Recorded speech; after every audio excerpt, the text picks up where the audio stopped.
Afternoon, this is the first video that I have ever tried, so this will be a tester. What we're going to do is I'm going to look at the first 4 questions on this paper. I'm going to go through the paper, and then what you should do at home is go to the CEA website. You can see that we're doing Wednesday the 22nd of May 2019. You should print the paper off, you should try it, and you should use the mark scheme. There's the mark scheme, you use it. You learn from it. This should take me about 10 minutes. It should take you 15-20 minutes. I'm doing half the paper. The paper's an hour long, so it should take you half an hour. But remember, we're here to learn. So once we look at all these questions, then we will look at what we're going to do and how we're going to get better. You should be doing this at home. That's your choice. So we're doing the double award physics. It's the higher tier. It's Wednesday the 22nd of May 2019. It's an hour long. We're doing questions 1 to 4, and we're going to look at the 4 questions. We're going to see how we can get the most marks. So we'll turn over the page. Now you may have noticed just before, quality of written communication will be assessed in question 1. So we're talking simple things here. We're talking capital letters, we're talking full stops, we're talking full sentences, we're talking good spellings. That's worth an extra mark. So a student wants to find out the density of milk. Again, if you've got the textbook, it's on page 385. It's the density of a liquid. Describe the experiment she would carry out. In this question, you will be assessed on your written communication skills, including the use of specialist scientific terms. So you have to use the language of the discipline.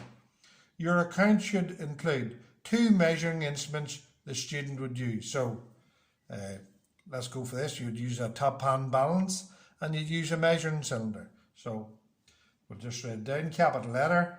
The student would use a top pan balance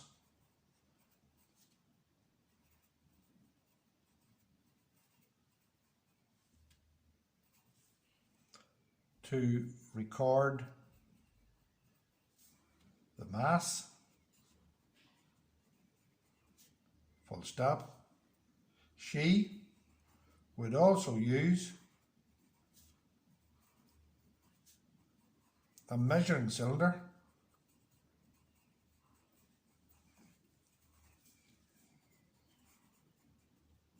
to record the volume.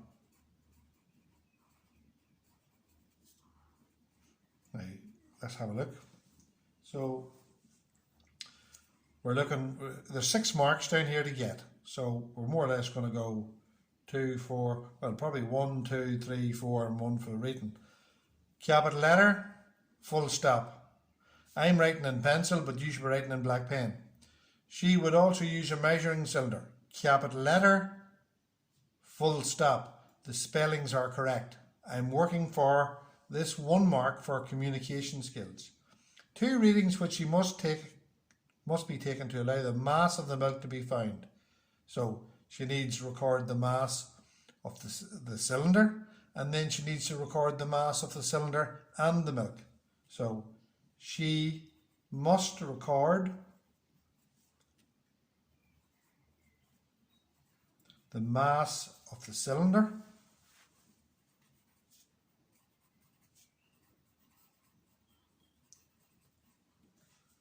then she must record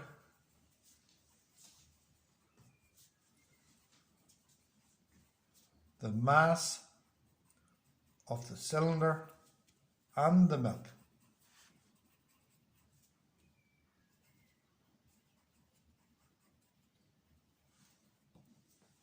Right? So the mass of the cylinder, and then she must record the mass of the cylinder and the right. The equation for density in words. Now again, I'm going to write it up in there. Density is mass divided by volume. But it's in words, so if I write that down, I lose the mark. The density of a material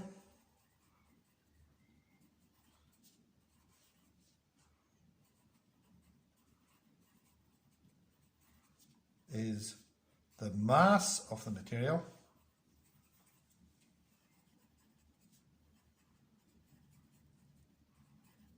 divided by the volume of the material.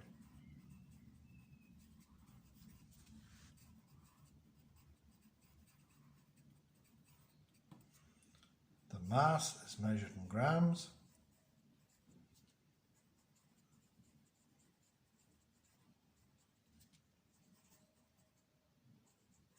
The volume, centimeters cubed, with the B3 up there. Density, grams per centimeter cubed. Stated precaution to ensure accuracy. She would make sure there are no spillages. She would make sure that there are no spillages. Also, the volumes would be recorded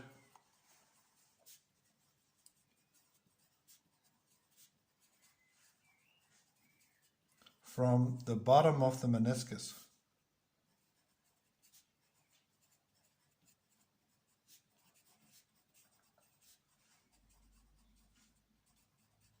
Now the meniscus is that wee thing at the bottom. When you have it in a measuring cylinder, it'll look something like that there. There's your measuring cylinder, and the meniscus will be like that loop at the bottom. And you read off the bottom of the meniscus, so you would make sure your eye's there. That's where your BDI would be. So you read off the bottom of the meniscus. That's how you do it properly. And the meniscus is due to surface tension in the liquid. So that's what caused the meniscus. So, did we get 6 marks? Well, we're looking for 6 marks. Did I have capital letters? Did I have full stops? I did. Did I have all the spellings right? Yes, I did. Did I have reading or writing that people could read? Yes, I did. Did I make sure that I answered the question? 2 measuring instruments, top pan balance, measuring cylinder, there's my 2 marks. The 2 readings must be taken to allow the mass of the cylinder. Maybe you should have said they're in grams. Then she must record the mass of the cylinder of the milk, and the milk, also in grams.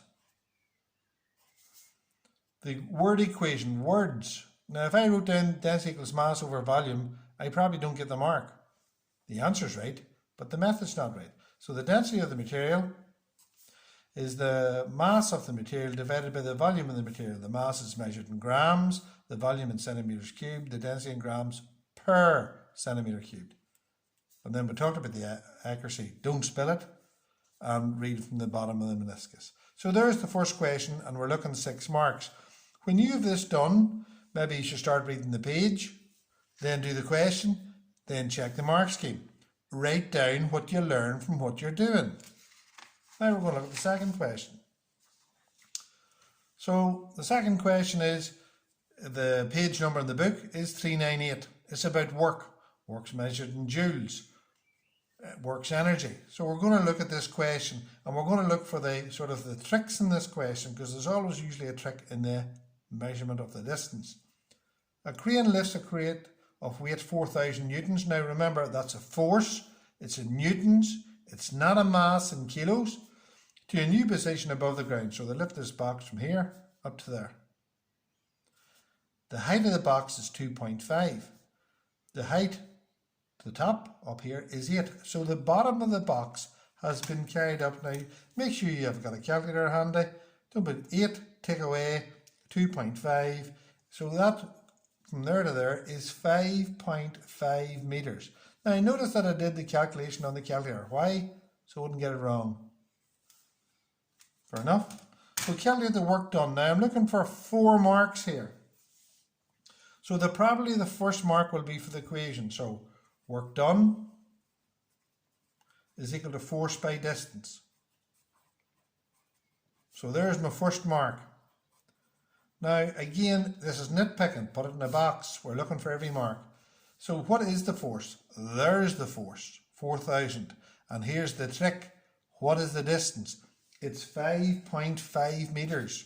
It's not 2.5 and it's not 8. It's the distance that the box moved from the bottom of the box to the bottom of the box up there. That distance there is 5.5 meters. Remember, work done is measured in joules, after James Prescott joule. Force is measured in newtons, and distance is measured in meters. Do we have all those units? So we're looking, calculate the work, so we want to find that. Do we know the force? 4,000 newtons. By the distance. Now again, remember the trick. Remember, the examiner doesn't want to give you marks for anything. By 5.5. So get your calculator out. 4,000 by 5.5. 22,000. 22,000 joules. Joules. 22,000 joules. Now express your answer in kilojoules. Remember, 1,000 joules is 1 kilojoule. So this is going to be 22,022 kilojoules. 22 kilojoules. Did I get the mark? Yeah. So did I get the 4 marks? I get a mark for that. I get a mark for putting the force in the right place. I get a mark for putting the distance in the right place. Don't forget the slippy examiner trying to beat you there for that distance. Don't fall for it. There's a trick. Write that down. Be aware of the distance. And then do the sum. 4,000 by 5.5. 22,000 joules. They didn't ask this time because the joule's already there. But you should know all energy is measured in joules. And here comes this bit of a swap. Remember, kilo, mega, giga. 1,000 joules is 1 kilojoules. I have 22,000 joules. That's 22 kilojoules. So I'll turn the page. So again, look, this is on page 399. On another occasion, the crane does 30,000 joules of work in lifting the crate and develops 2,000 of power. Calculate how long. So we're looking for 3 marks. So we know that power is equal to energy over time. How do I know that? I learned it. Write it down on the big sheet. You probably have it on a big sheet. Power is energy over time. Remember, watts is equal to joules over seconds. Some people find it hard to rearrange a formula. Let's see, can we rearrange it? 3 is equal to 6 divided by 2. 3 by 2 is equal to 6.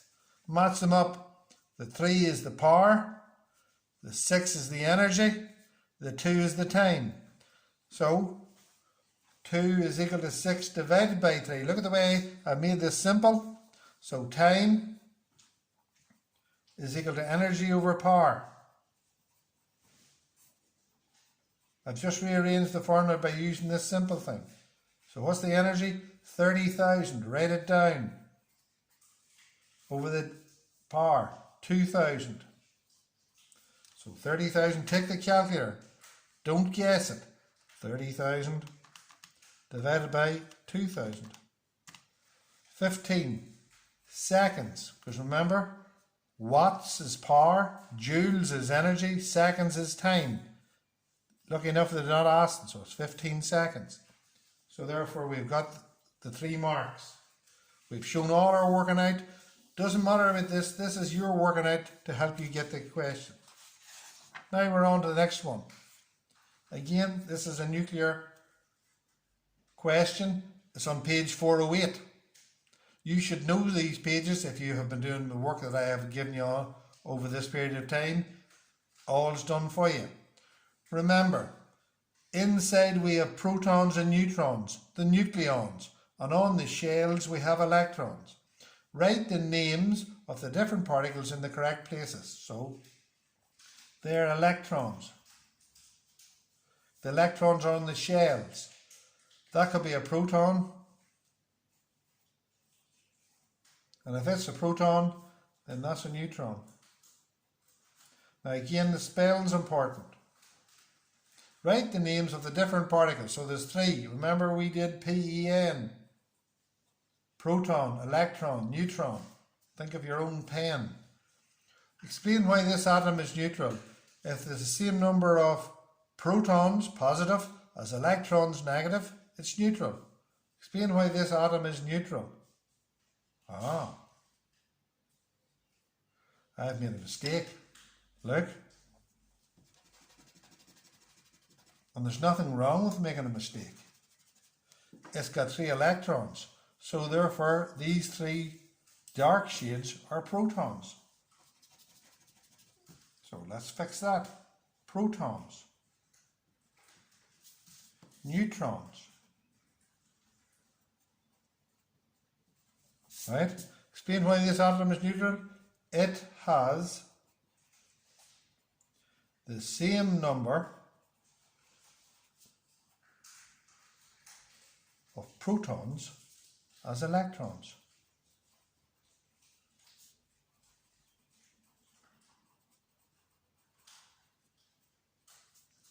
Now, what change in terms of particles will occur if this atom is to become an ion? Remember, for an ion to be made, you either lose or gain electrons. That's all you can move. You can only move the electrons. So what change in terms of particles, so we're going to talk about the electrons, will occur to this atom if the atom is to become an ion? The atom will lose or gain electrons from its outer shell to become an ion. Fair enough? So the atom will lose or gain to become an ion. And it's the electrons the only thing that can move. The nucleus of another atom acts as 6 protons and 8 neutrons. Now, this is, remember, A cross zebra. That tells you the number of protons. Right? So that's the number of protons. So it's 6, because it's 6 protons.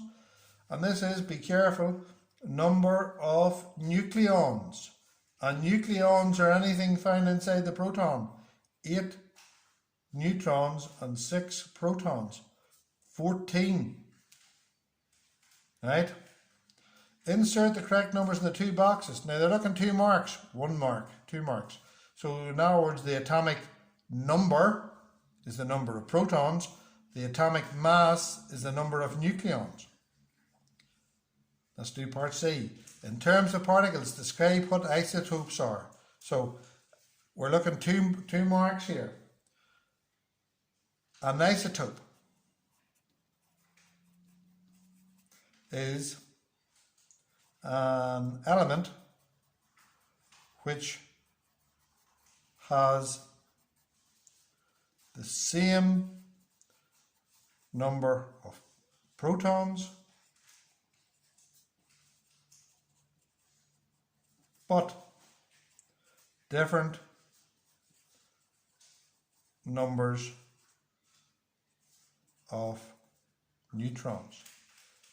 I'm thinking of carbon 12 and carbon 14. Carbon 14 is the radioactive carbon. Carbon 12 is the bog standard carbon. They have the same number of protons, but they have different number of nucleons. So they are the same element, but this one's radioactive because it's got a different number of nucleons. So there's my 2 marks. Now we're on to the last question.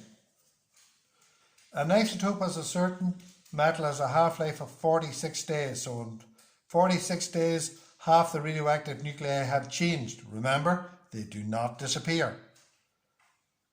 Complete the statement below by circling the correct choice in each case. You must circle 2 choices. Right, now. So we have 23 days. This is a half-life of 46 days. So we have 23 days, 46 days and 92 days. So let's make a table over here. We'll call these the half-lives. At no half-lives, and here's the number of days. just a bit of a rough table. And remember, it doesn't really matter because this is only working out. No half-lives, no days. One half-life, 46 days. Two half-lives, 92 days. Three half-lives, well, what's 346s? 46 by 3, 138 days. Right? So complete the statement below by circling the correct choice in each case. You must, 23 days, nothing there. 46 days. The number of, now remember, let's see, can we get rid of this? Atoms don't decay. It's the nuclei that decay. So there's, will have decreased to half the number of the original number. Will have decreased, it's the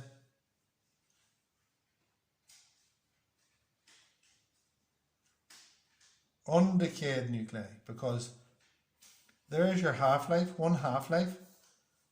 There still will be the number of undecayed nuclei will have decreased to half the original number. So one half-life is 46, two halves 92, three half-lives 138. Let's do the next question. So did I give me 2 marks? Mark for that, mark for that. Grand. A sample of this isotope has an activity of 32 counts per second. Now remember, a count per second, you look up, it's called a becquerel. Remember the Frenchman Henri Becquerel. How much time has passed since the activity was 512 counts? So let's have a look. We'll build this. We're going to go the opposite way. So there's 32, 64, 128, 256, 512. So a sample of this isotope, 46 days. So say that's times 0, so that'll be 46 days. That'll be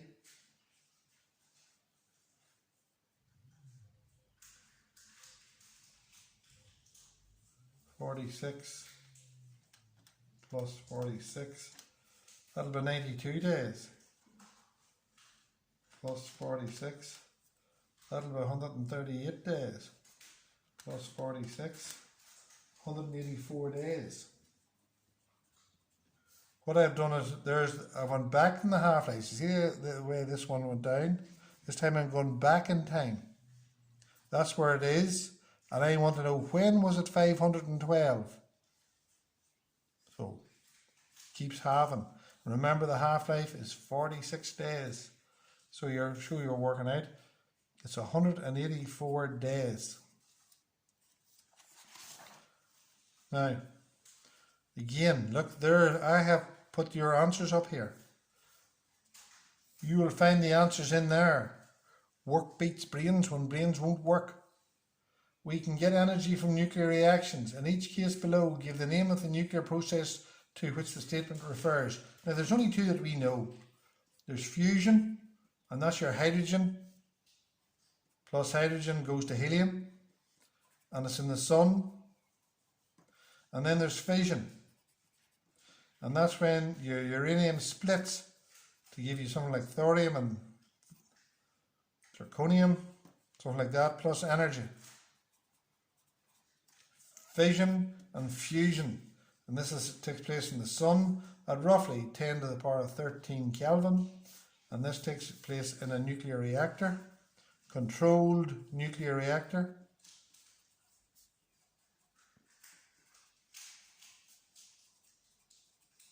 So that's that one. So now let's see, can we answer the questions.